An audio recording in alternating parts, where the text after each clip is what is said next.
Sa simula ng pelikula, ipinakilala sa atin si Tae-sik, isang tahimik na lalaki na nagpapatakbo ng isang maliit na pawn shop. Galing siya sa palengke nang makasalubong niya ang isang maliit na batang babae na nagngangalang Somi, na nagpumilit na makipag-usap sa kanya kahit na hindi niya ito pinapansin. Nang nakita ng bata ang binili niyang sausage, ibinahagi niya ito sa kanya at sabay silang kumain. Pagkatapos ay tahasang tinanong ni Somi si Tae-sik kung isa siyang gangster, dahil iniisip ng lahat na nagtatago siya sa isang bagay o sa isang tao. Ipinahayag ni Somi na sinabi rin sa kanya ng kanyang ina na gumagawa siya ng masamang bagay sa mga bata. Hindi nagtagal, merong kumakatok sa harapan. Lumalabas na siya si Hyojong, dancer sa isang club, at siya rin ang ina ni Somi. Hiniling niya na malaman kung nasaan ang kanyang anak, ngunit nagawang makapagtago ni Somi bago buksan ni Tae-sik ang pinto. Nang hindi makita ang sinuman, isinangla niya ang isang kamera at binantaan si Tae-sik na lumayo sa kanyang anak, bago nilandi ang lalaking pinagbintangan niyang mahilig sa mga bata. Hindi ito pinansin ni Tae-sik, kaya ininsulto na lang siya ng babae at umalis. Pagkatapos nito, dinalhan ni Somi ng mga bulaklak si Tae-sik, ngunit sinira niya lang ito at umalis. Sa sumunod na eksena, ipinakita ang isang gangster na nagngangalang Mansok na pinapagalitan ng kanyang boss na si Myungju dahil sa pagwala ng droga sa isang club at binalaan siyang hanapin ito o idodonate niya siya sa organ trade. Kalaunan, sinasaktan si Hyojong ng kanyang kasintahan at nabunyag na siya ang nag-set up sa kanya na magnakaw ng droga sa isang valet sa club. Gayunpaman, tumanggi si Hyojong na ibigay ito sa kanya at binigyan siya ng lalaki ng isa pang araw upang ibalik ang mga droga bago umalis. Mag-isa si Tae-sik sa kanyang apartment nang may kumatok sa kanyang pinto at nabunyag na ito ay si Somi na gustong manatili hanggang sa umalis ang adik na kasintahan ng kanyang ina. Sa sumunod na eksena, makikita natin si Tae-sik na bumisita sa puntod ng kanyang asawa na merong sapatos ng isang sanggol. Habang pauwi, nakita niya si Somi na binabatukan ng isang galit na ina na inakusahan ng bata na nagnakaw ng bag ng kanyang anak. Nang tinanong siya ng mga pulis kung nasaan ang kanyang mga magulang, nakita niya si Tae-sik at itinuro siya, ngunit tumanggi si Tae-sik na magpanggap na kanyang ama at iniwan si Somi na sobrang dismayado. Samantala, tinawagan ni Mansok ang kanyang kapatid na si Jong-suk na ipinaalam na nahanap na niya ang ninakaw na droga at ang magnanakaw, ang kasintahan ni Hyojong. Kalaunan, nakita ni Tae-sik si Somi sa isang tindahan, ngunit nagtatampo siya sa kanya at lumabas. Sinamahan niya ang bata sa paglalakad pa uwi, at maluhaluhang tinanong ni Somi kung ikinahihiya niya siya. Sinabi ni Somi na naiintindihan niya ito dahil hindi siya pinapansin ng lahat, ngunit hindi siya maaaring magalit kay Tae-sik dahil siya lang ang nag-iisa niyang kaibigan. Kalaunan, umuwi si Somi para lang makita si Jong-suk at ang kanyang kanang kamay na si Lam na pinapahirapan ng kanyang ina gamit ang isang blow dryer. Hindi nagtagal, umuwi na rin si Tae-sik at nakita doon ang dalawang gangster na naghihintay sa kanya na sinabing meron siyang isang bagay na pag-aari nila. Nagkunwari siyang inaabot ang kanyang wallet, ngunit ginamit niya ito para desarmahan ang lalaki at binalaan silang umalis. Lumapit si Lam upang suriin ang nangyayari at nakita ang malaking kasamahan na nakatumba sa sahig. Ipinasa niya ang isang cellphone kay Tae-sik at gustong malaman ni Jong-suk kung sino talaga siya. Inutos niyang makuha ang kamera na isinangla sa kanya ni Hyojong at pinarinig kay Tae-sik si Somi na sumisigaw sa background dahil bihag niya siya at ang kanyang ina sa kanyang sasakyan. Ibinigay ni Tae-sik ang bag ng kamera at binuksan ito ni Lam para lang makita ang ilang ilegal na droga na nakatago sa loob. Pagkatapos ay hinugot ni Lam ang kanyang baril at pinaputukan ang lalaking nakahiga bago umalis. Tumakbo si Tae-sik palabas upang habulin ang kanilang van, at nakita si Somi na nagmamakaawa sa kanya na tulungan sila, ngunit hindi na niya naabutan ang sasakyan. Sa loob ng van, nagtataka si Jong-suk kung bakit hindi nila natalo si Tae-sik, ngunit sinabi ng kanyang tauhan na masyado siyang mabilis. Idinagdag pa ni Lam na nang barilin niya ang lalaki, hindi man lang kumurap si Tae-sik, dahilan para magi siyang kahina-hinala. Sinubukan ni Tae-sik na isumbong ang pagkidnap sa pulisya, ngunit sa halip ay gusto nila siyang imbestigahan, kaya ibinaba niya ang tawag. Pagkatapos ay nakatanggap siya ng tawag mula sa mga gangster na gustong humingi ng pabor sa kanya bago nila palayain si Somi at ang kanyang ina. Pinasakay nila si Tae-sik sa isang naghihintay na sasakyan at mabilis na umalis kasama ang magkapatid na sumusunod sa kanya. Kinuha ni Tae-sik ang isang susi sa glove box at nagtungo sa isang locker kung saan kinuha niya ang isang bag. Pagkatapos ay inutusan siya ni Jong-suk na ihatid ang package kay Myungjo ngayong alas 6 ng gabi at itapon ang cellphone, Pagkatapos ay papalayain na nila ang mag-ina.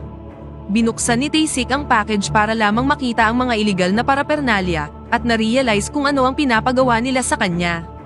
Pagkatapos nito, ang mga pulis ay nakatanggap ng anonymous tip tungkol sa mangyayaring transaksyon ng droga.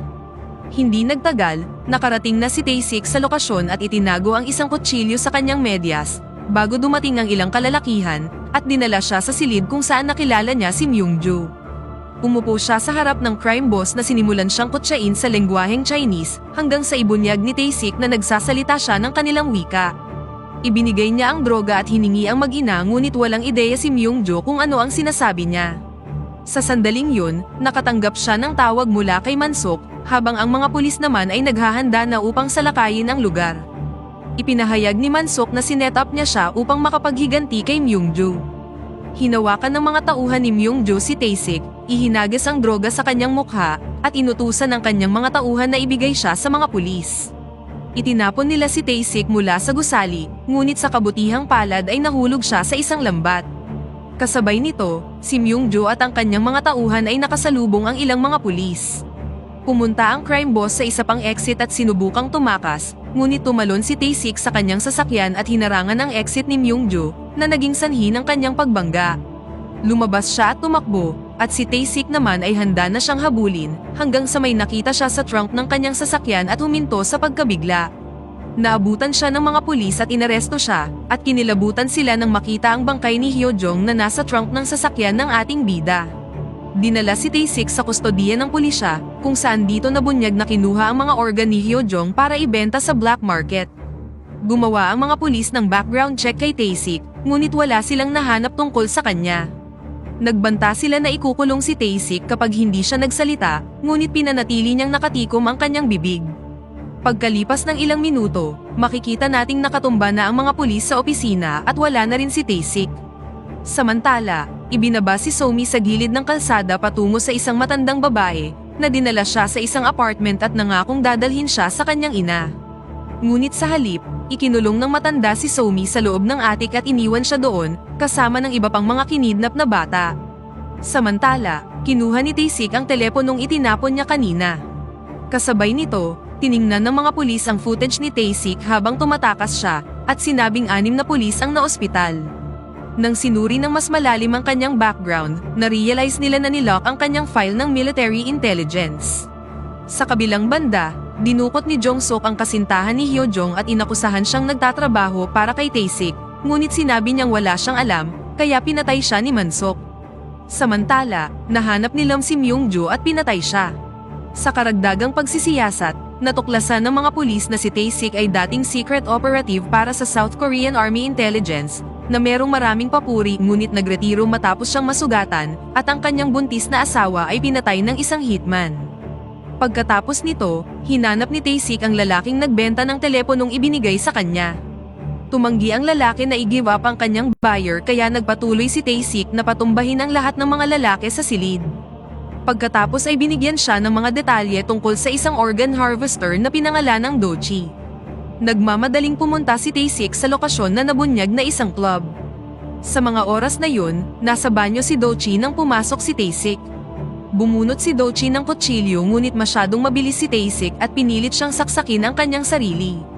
Inutusan niya si Dochi na dalhin siya kay Jong-suk, ngunit biglang nagpakita si Lam at binaril siya, na naging sanhi ng pagkamatay ni Dochi. Sinimulan niya ang paghunt para kay Taysik, na inambush siya at ang dalawa ay nagsimulang maglaban. Parehong mabilis at malakas ang dalawang lalaki, hanggang sa makalayo si Lam at nagawang barilin si Taysik bago tumakas. Kalaunan, kumuha si Taysik ng isang aksat na corner si Lam sa dance floor, ngunit nagpakita si Mansok at ihinulog ang isang telepono sa sahig, bago umalis kasama si Lam. Kinuha niya ang cellphone at nagmamadaling lumabas, para lang makita ang magkapatid na nagmamaneho na palayo. Hinabol niya sila ngunit nagsimula siyang manghina dahil sa tama ng bala at napilitan siyang huminto. Kalaunan, nagmamaneho si Taysik nang makatanggap siya ng tawag mula kay Mansok, na tinuya siya tungkol sa pagkamatay ni Hyojong. Nagbanta siya na gagawin din yun kay Somi, ngunit binalaan siya ni Taysik na wala nang mawawala sa kanya at plano niyang isama silang lahat sa kanyang hukay. Kalaunan, nakipagkita si Taysik sa isang kaibigan na tinanggal ang bala sa kanyang katawan. Doon, Naalala niya ang araw na nawala ang kanyang asawa. Nagsa-shopping sila para sa kanilang hindi pa isinisilang na sanggol nang biglang banggain ng isang truck ang kanilang sasakyan. Lumabas ang hitman at binaril siya, ngunit dumating ang kanyang mga kasamahan at iniligtas siya bago pa siya mapatay. Kalaunan, nakarecover na si Taysik at sinubukan siyang kausapin ng kanyang kaibigan na wag nang habulin ang mga lalaki, ngunit sinabi sa kanya ni Taysik na meron siyang isang taong dapat iligtas. Bago sumugod, ginupit ni Taysik ang kanyang buhok at kumuha ng suit at baril. Hindi nagtagal, nakatanggap siya ng tawag mula sa detective na may hawak ng kaso, na sinabi sa kanya na buhay pa si Somi at kung saan siya huling nakita. Samantala, si Somi at ang iba pang mga bata ay nakakulong sa isang silid, kasama si Lam na nagbabantay sa kanila. Nakita ni Somi ang sugat sa kanyang noo mula sa pakikipaglaban niya kay Taysik at binigyan siya ng band-aid. Tinanong ni Somi kung makikita pa niya muli ang kanyang ina, at ito ay tila nakabagabag kay Lam. Kalaunan ng araw na yun, nakarating na si Taysik sa lokasyon at nakita ang isang maruming bata na papunta sa isang game store na may dalang package. Narealize niya na ginagamit ang mga bata para magbenta ng mga ilegal na droga at mangolekta ng pera sa ngalan ng gang. Sinundan ni Taysik ang isang bata, umaasang makakakuha ng lead kay Somi, ngunit nakita siya ng dalawang pulis at napilitang tumakbo palayo. Napadpad siya sa isang gusali kung saan nakita niya ang bata na sumakay sa isang van sa labas. Hinarangan ng mga pulis ang kanyang exit, kaya tumalon si Taysik sa bintana, nagnakaw ng sasakyan ng pulis at sinimulan ang paghabol sa van. Dinala siya ng van sa isang tila abandonadong tindahan at nang pumasok siya sa loob, nakita niya ang ilang maruruming footsteps sa likod ng isang pader. Natuklasan niya ang isang secret entrance at napadpad sa isang drug lab na pinapatakbo ng mga batang walang mask. Isang bata ang nag-collapse at narealize ni Taysik na kasama niya doon si Jong-suk at ang kanyang mga tauhan. Dumiretso siya sa isa pang silid kung saan nakita niya ang tila isang operating table at mga katawan na inimbak pagkatapos makuha ang kanilang mga organ. Nakita ni Taysik ang ilang mga bata sa isa pang silid at nang malapit ng turukan ang isang bata, binaril ni Taysik ang lalaki. Sinimulan niyang barilin ang lahat ng mga gangster bago kinorner si Jong-suk at itinapon siya sa paligid ng silid dahil sa galit. Inaasikaso ni Mansok ang mga kargamento nang makatanggap siya ng tawag mula kay Taysik na inutos na dalhin sa kanya si Somi. Itinali niya si Jong-suk at pinaputukan siya ng nail gun, dahilan para mapasigaw siya sa sakit, na ikinagalit ni Mansok. Binigyan ni Taysik si Mansok ng isang oras para ibalik ang bata, bago ibinaba ang tawag. Binuksan niya ang mga linya ng gas sa laboratorio at nagset ng timed explosion, bago iniwan ang mga lalaki doon para mamatay. Pagkaraan ng ilang sandali, isang napakalaking pagsabog ang sumira sa gusali. Sa labas, tinipon ni Taysik ang mga bata at sinabi sa kanila na uuwi na sila. Samantala, hawak-hawak ni Lam at ng kanyang mga tauhan si Somi sa isang van. Hiniling ni Somi na makita ang kanyang ina ngunit nang malaman niyang pinatay ang kanyang ina, tinawag niyang sinungaling si Lam bago tuluyang umiyak. Pagkatapos ay pinainom nila siya ng droga at inihanda na para sa operasyon dahil plano nilang kunin ang kanyang mata. Kalaunan, trinok ni Taysik si Mansok sa kanyang hideout kung saan napalibutan siya ng ilang mga tauhan. Pumasok si Taysik ng mag-isa at hiniling na ibalik si Somi kapalit ng kanyang kapatid. Gayunpaman, naglabas si Mansok ng isang garapon at pinagulong ito papunta kay Taysik na nabigla nang makita ang mga mata na lumulutang sa tubig. Napaiyak si Taysik habang iniinis siya ni Mansok at sinabi sa kanya na pinatay na nila ang bata. Binunot ni Taysik ang kanyang baril at sinimulang patayin ang mga lalaki habang sinusubukang iwasan ang mga putok ng baril mula kay Lam. Naubusan siya ng bala at nagsimulang makipaglaban sa mga lalaki, nakatikim ng ilang suntok at nasaksak din, ngunit gumamit siya ng kutsilyo para patumbahin ang mga tauhan. Sinubukan niyang kunin ang mga mata sa garapon ngunit binaril ito ni Lam. Nang magharap ang dalawa, binunot ni Lam ang kanyang kutsilyo at umatake, at ang dalawa ay nagpalitan ng mabibilis na pag-atake.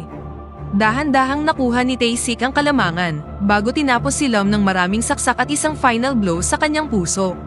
Sinubukang tumakas ni Mansok at ng kanyang gwardya, nang barilin ni Taysik ang huling tauhan. Sinubukan ni Mansok na magmaneho palayo ngunit binaril ni Taysik ang mga gulong, dahilan para bumangga siya. Sinubukan ni Mansok na tawagan ang mga pulis ngunit umakyat si Taysik sa ibabaw ng kanyang sasakyan at sinubukan itong barilin, ngunit ang salamin ay bulletproof. Sinimulan siyang tuyain ni Mansok na hindi niya siya kailanman mahuhuli, ngunit idiniin ni Taesik ang nozzle sa salamin at nagsimulang magpaputok ng maraming beses, hanggang sa nabasag ang salamin at sa wakas ay napatay niya si Mansok. Nagawa niyang makapaghiganti ngunit namatay pa rin si Somi, kaya naghanda na si Taesik na tuldukan ang kanyang kalungkutan, hanggang sa makita niya si Somi na lumabas sa kanyang likuran. Lumalabas na iniligtas ni Lum si Somi dahil naging mabait ito sa kanya, at nabunyag na ang mga mata sa garapon ay pag-aari ng isang gangster. Napaiyak si Somi, at masaya siya na talagang nagmamalasakit si Taesik sa kanya. Hindi rin napigilang umiyak ni Taesik, na masaya ngayong nakapiling na niya muli ang kaibigang bata. Matapos ang pag-aresto kay Taesik, pinahintulutan ng mga pulis sina Taesik at Somi na sumakay ng magkasama. Habang natutulog si Somi, hiniling ni Taesik sa mga pulis na ibaba siya sa isang convenience store, kung saan bumili siya ng isang backpack kasama ng iba pang mga gamit sa paaralan. Sinabi niya kay Somi na magiging mag-isa na lang siya ngayon dahil kailangan siyang kunin ng mga pulis. Bago umalis, humiling siya kay Somi ng isang yakap at napaiyak habang magkayakap sila, at dito na nagtatapos ang pelikula.